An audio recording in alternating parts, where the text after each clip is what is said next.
قلب مومن نے نیہا کو اپنے کسی کلائنٹ کے ساتھ اپنے بوتیک سٹوڈیو میں دیکھ لیا تھا۔ وہ اس کے ساتھ اس کا برائڈل ڈسکس کر رہی تھی۔ قلب مومن ٹہلتے ہوئے ڈسپلے پر لگے برائڈلز کو دیکھنے لگا تھا۔ نیہا نے اسے دیکھ لیا تھا لیکن وہ مکمل طور پر اسے نظر انداز کرتے ہوئے اپنے کام میں مصروف رہی۔ اس کے بوتیک سٹوڈیو کا وہ حصہ جو آفس کے طور پر استعمال ہو رہا تھا، گلاس پارٹیشن سے بوتیک کے باقی حصے سے الگ کیا گیا تھا۔ مومن وہاں ہونے والی گفتگو نہیں سن سکتا تھا لیکن اسے اندازہ ہو گیا تھا کہ نیہا کو کلائنٹ کو بہت جلدی فارغ کر دینے کی کوئی جلدی نہیں تھی۔ وہ تقریباً 10 منٹ وہاں ٹہلتا رہا اور بالآخر جب وہ کلائنٹ باہر نکلی تو وہ آفس میں داخل ہوا تھا۔ اس نے مسکراتے ہوئے نیہا کو گریٹ کیا۔ اس نے جواباً بے تاثر چہرے کے ساتھ اس سے کہا، میں کلائنٹ کے ساتھ میٹنگ میں تھی۔ میں نے تمہیں انٹرپٹ تو نہیں کیا، مومن نے جواباً کہا۔ وہ اب ایک کرسی سنبھال کر بیٹھ چکا تھا۔ ویٹ کرنا چاہیے تھا تمہیں، میں بلاتی تب اندر آنا چاہیے تھا۔ نیہا کا لہجہ ویسے کا ویسا ہی تھا۔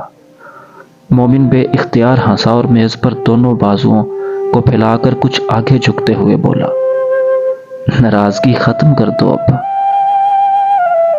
نہیں، میں کیوں ناراض ہوں گی تم سے، اور ہوں گی بھی تو تمہیں کیا پرواہ، نیہا نے جواباً اسی نروٹھے انداز میں کہا۔ پرواہ ہے تو یہاں بیٹھا ہوں نیہا۔ تم نے زوفی کا میری فلم میں کام کرنا ضد کیوں بنا لی ہے اپنی؟ وہ سنجیدہ ہو گیا تھا۔ ضد؟ خواہش ہے میری، تم ضد سمجھ رہے ہو تو ایسا ہی صحیح، نیہا نے اسی تیکھے لہجے میں کہا۔ تمہارے اور میرے تعلق میں زوفی نہیں آنا چاہیے، مومن کی خفگی بڑھی۔ تمہارے اور میرے تعلق میں زوفی نہیں ہے مومن، تمہارا مسئلہ یہ ہے کہ تم اپنے علاوہ کسی کو کچھ نہیں سمجھتے۔ تمہاری میں بہت بڑی ہے اور تمہاری ناک اس سے بھی زیادہ۔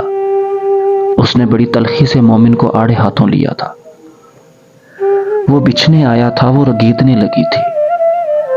میں ایسا ہی ہوں نیہا، میں ہمیشہ سے ہی ایسا تھا، آج ایسا نہیں ہوا۔ مومن نے شہد کی طرح اس کے زہریلے جملوں کا گھونٹ بھرا تھا۔ I misjudged you۔ اس کے جملے نے مومن کو تکلیف پہنچائی۔ You are hurting me، اس نے نیہا سے کہا۔ وہ جواباً استہزائیہ انداز میں ہنسی۔ نہیں، یہ کام تو تمہارا ہے، کوئی دوسرا کیسے کر سکتا ہے؟ میں تمہیں منانے آیا تھا، آرگو کرنے نہیں۔ مومن اٹھ کر کھڑا ہو گیا۔ اس کی ہمت جیسے جواب دے گئی تھی۔ زوفی تمہاری فلم میں لیڈ کرے گا تو ہمارے اور تمہارے درمیان سب کچھ ٹھیک ہو جائے گا، ورنہ اٹس آل اوور۔ مومن نے بے یقینی سے اسے دیکھا۔ تمہارے نزدیک زوفی ہمارے رشتے سے زیادہ اہم ہے؟ نہیں، مجھے یہ دیکھنا ہے کہ تمہارے لیے تمہاری ضد اہم ہے یا میں۔ وہ اس کے بعد وہاں رکا نہیں تھا۔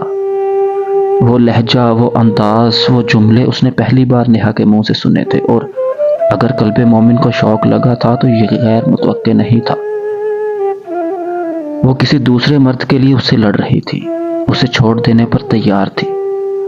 قلب مومن کے لیے یہ حد تک امیز تھا، اور حد تک کو برداشت کرنا مومن کی گھٹی میں نہیں تھا۔ دادا جی، مومن بھائی کی شادی کر دیں اب۔ شکور عبدالعلی کے کمرے میں ہی فرش پر کپڑا بچھائے ان کے کپڑے پریس کر رہا تھا۔ جب کپڑے پریس کرتے کرتے اس نے یکدم عبدالعلی سے پوچھا۔ وہ چونک کر مسکرائے۔ بیٹھے بٹھائے تمہیں اس کی شادی کا خیال کیسے آ گیا؟ بس دادا جی، جب 24 گھنٹے پارٹیاں ہوں اور لڑکیاں آئیں تو پھر شادی کا مشورہ ہی دے گا کوئی نہ کوئی شریف آدمی۔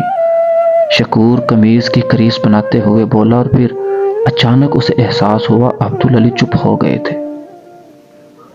اسے اچانک احساس ہوا وہ کچھ غلط بات کر گیا تھا۔ ویسے مومن بھائی ہیں بڑے شریف آدمی، لیکن لڑکیاں نہیں نا شریف آج کل کی۔ اس نے فوراً ہی کچھ گڑبڑائے انداز میں تصحیح کی۔